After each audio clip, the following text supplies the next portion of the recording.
Hi, I'm Gary Schifano, and I'll be observing Gina Schifano as she does her wonderful speech today. Hi, I'm Patty Schifano, and I'll be observing Gina doing her speech today. Hi, my name is Gina Schifano, and I'm going to be doing my speech on that full-body scanners at the airports are not safe.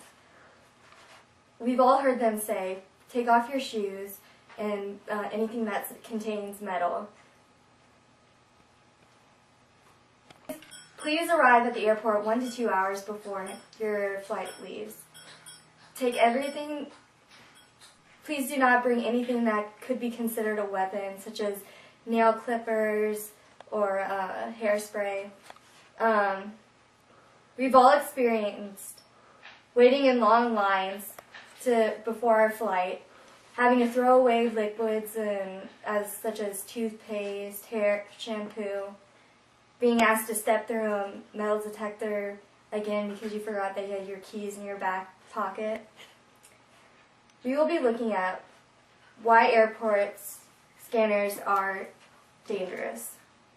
First, we will look at the reasons why they started doing full body scanners and why there's such a big scrutiny around them and hype. Second, we will look at who's at potential risk of getting radiation exposure from these full body scanners, and then we will look at other alternatives, safety alternatives. Let's look first at safety first. After Umar Abdulmuttalib failed attempt to blow up a airplane last Christmas over Detroit, he had powder that was in his underwear that was explosives, and he failed at this attempt. So after that, security became so heightened, and they wanted to do full body scans,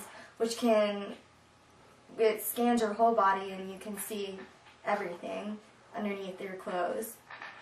The big scrutiny around it is because people feel that it's a violation of your privacy, that the people that are scanning you, they can take advantage of what they're looking at, even though your face is blurred out. And another thing is that the full body scanner doesn't even pick up low density liquids or powders, which was the reasoning why they did it, because of the terrorist attack. And then another downfall is the cost. In the U.S., we can pay for the scanners with federal funding, but in Europe, and all over the countries, you have to use the airport's own funding to pay for these scanners. Who's at risk for this radiation exposure? 5% of the population is at risk for BRCA1 and BRCA2, which is ovarian cancer and breast cancer. Children are at higher risk, because their cells are more dividing quicker, which can lead later in life for tumors. And then the Food and Drug Administration says that the new device is considered safe because it's 1,000 scans per year, which would be reaching the allowable radiation exposure for the typical population before you would get cancer. But when you have to take into the fact that pilots have to go through these scanners every single day, a couple of times when they're flying back and forth, and frequent flyers that go on planes over 1,000 times a year. After seeing who was at higher risk for radiation exposure, let's look at the safer alternatives.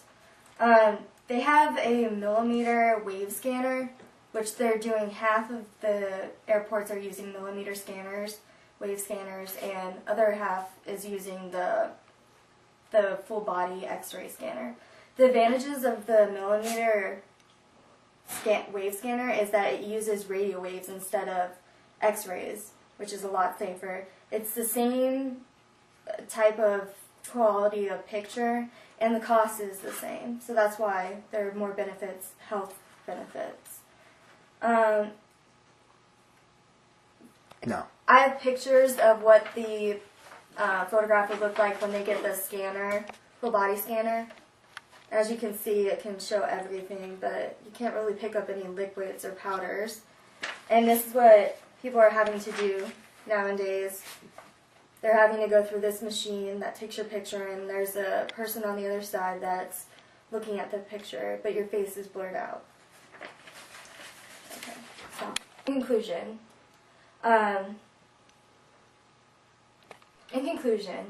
body scanners are unable to detect low-density materials, and it's a violation of people's privacy.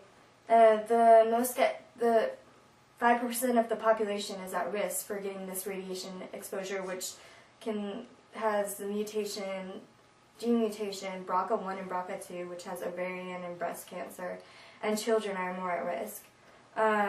Safer alternatives that they should be using instead of trying to test out which one's better between the full body and the radio wave one is using the millimeter scanner, wave scanner, because it uses radio waves instead of x-rays. And it's always important to know your rights. You may want to explore this further by typing into your favorite Google engine or other search engine full body scanners. The bottom line is, are you willing to risk your children's health, your health, of being that 5% that could get a radiation tumor cancer? Yes, no, maybe.